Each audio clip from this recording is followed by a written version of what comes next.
Okay,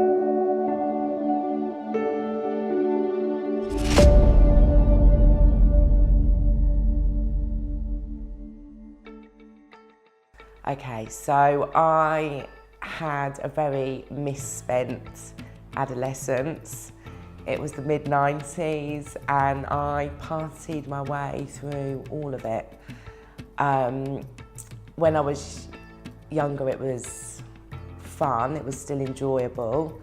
You know, it's not something I regret. It shaped the person that I am today and ultimately led to some major life-changing decisions. So I abused drugs and alcohol a lot as an adolescent. I had family issues going on at home. I wasn't having a great time at school. And in retrospect, it was a coping mechanism. As I mentioned, it was the 90s and the trouble was that everybody was doing it. So it was kind of like you had a license to just go along, which I did, and took it further than most.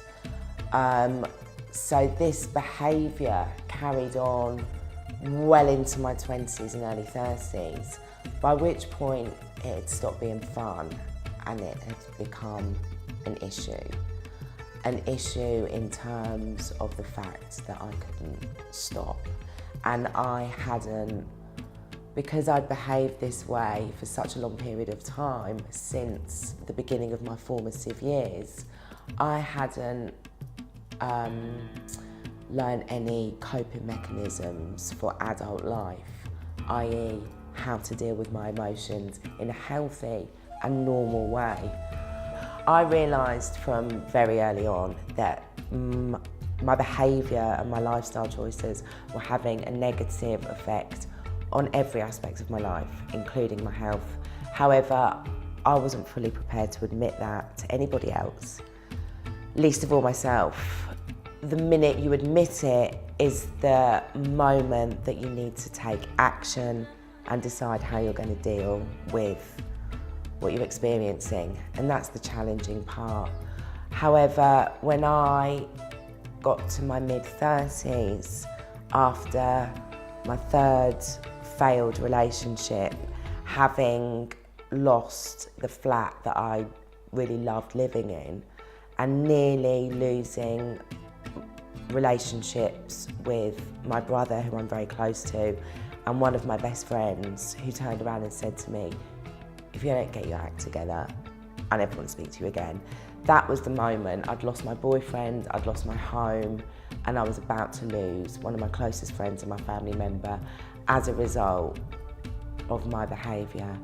And it was at that moment when I realised that it needed to stop. So initially, when I decided to get sober, I did it for my friends and family. And then after a few months, I realised that I needed to do this for myself. And it was when I realised that I really started making the changes and taking the action required to live a healthy and sober life. By a healthy and sober life, I don't just mean free of drugs and alcohol. I mean emotional sobriety.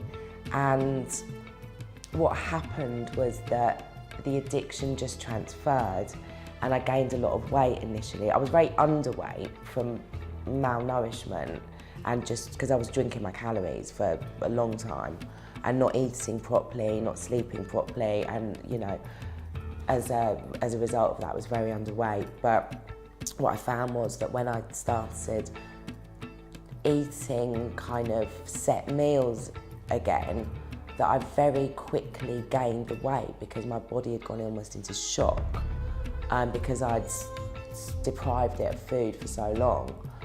But then unfortunately, I started to eat things that hadn't previously been my food choices, so a lot of sugary and high carbohydrate food. And I quickly found that the comfort I'd saw in alcohol, I then was finding in food. So I gained 3 stone. So there I am, newly sober, feeling better in some ways than I'd ever felt before, but then in others, worse than while I was drinking, because all of a sudden I'd gained all this weight and I felt vile. I didn't like the way I looked in the mirror, although I did like the way I felt in my head because I was a lot clearer.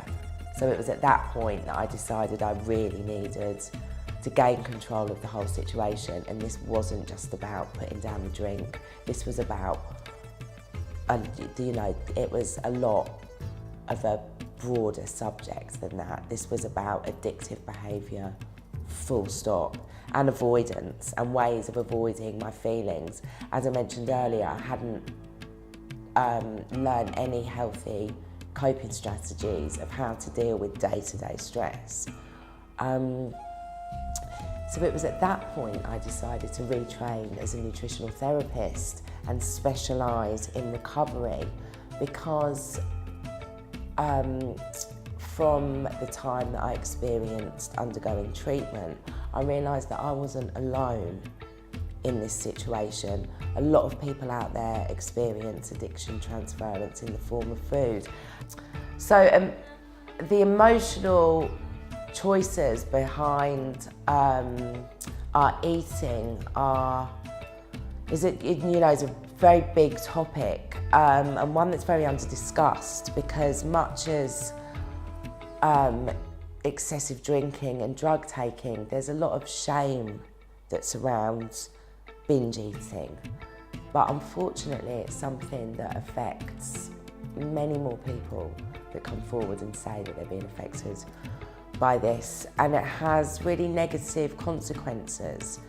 How you feel, how you look, which again will relate back to how you're feeling, and this will affect your interpersonal relationships and your day-to-day happiness.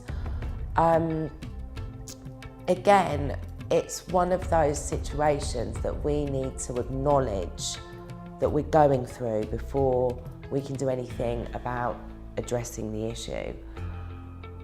And I think my number one suggestion to people is to look at the reasons as to why they feel the need to hurt themselves in this way, because it is a form of self-harm. It makes us feel bad.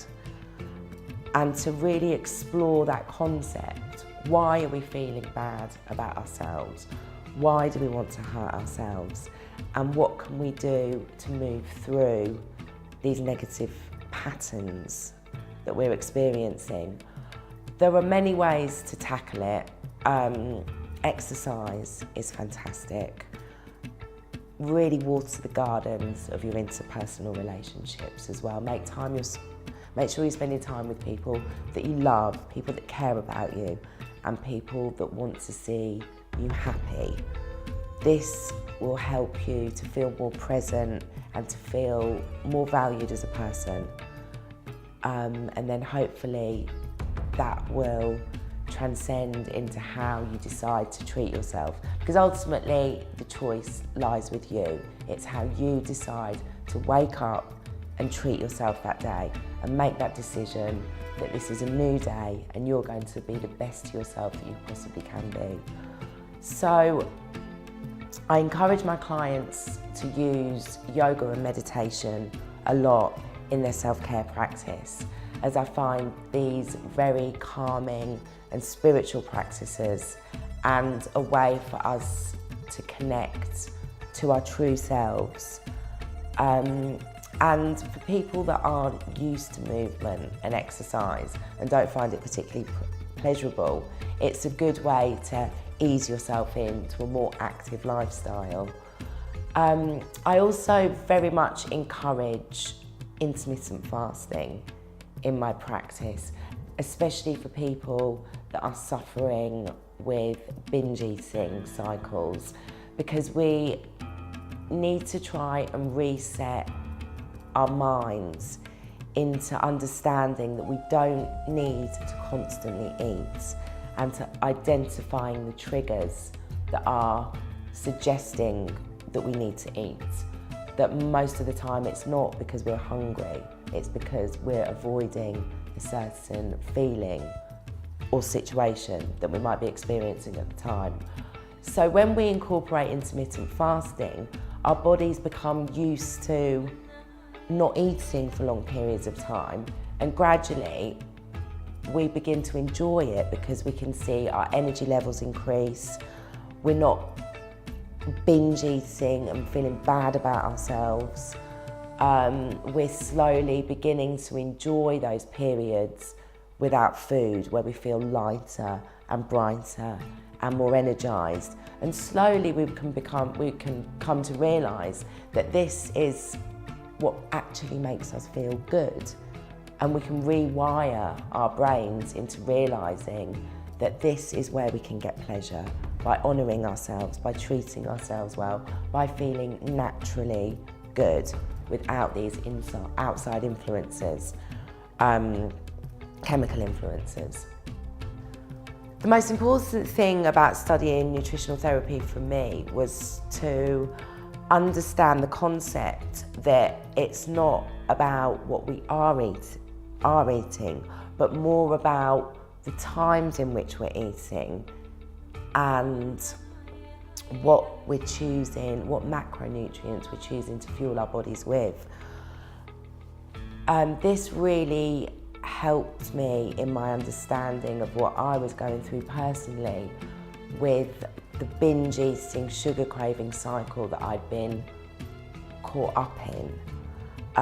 The difficulty is with food addiction, namely sugar, is that unlike drugs and alcohol, you can't just quit.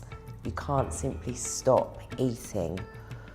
So the main thing to realise here is which foods are triggering to a binge cycle, and these will fall under the bracket of refined carbohydrates. This is the category of food that we need to address. This is the category of food that we need to cut out, and we can. And there are tweaks that you can make to your food choices to enable you to do so with ease, and gradually over time move into a healthier lifestyle that doesn't trigger these binge cycles which make us feel so bad.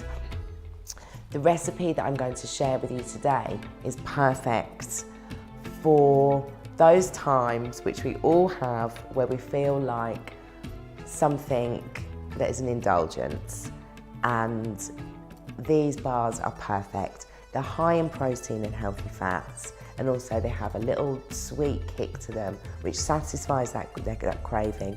And because of the high fat content in the form of the coconut oil, we don't want to eat the whole tin, because one little bite, I promise you, is satiating enough. And these are the kind of things that we would consider to be a treat that we need to be choosing when we feel the need to indulge, because we all do, and denying ourselves can cause problems down the line. So that's why I would like to share this recipe with you today.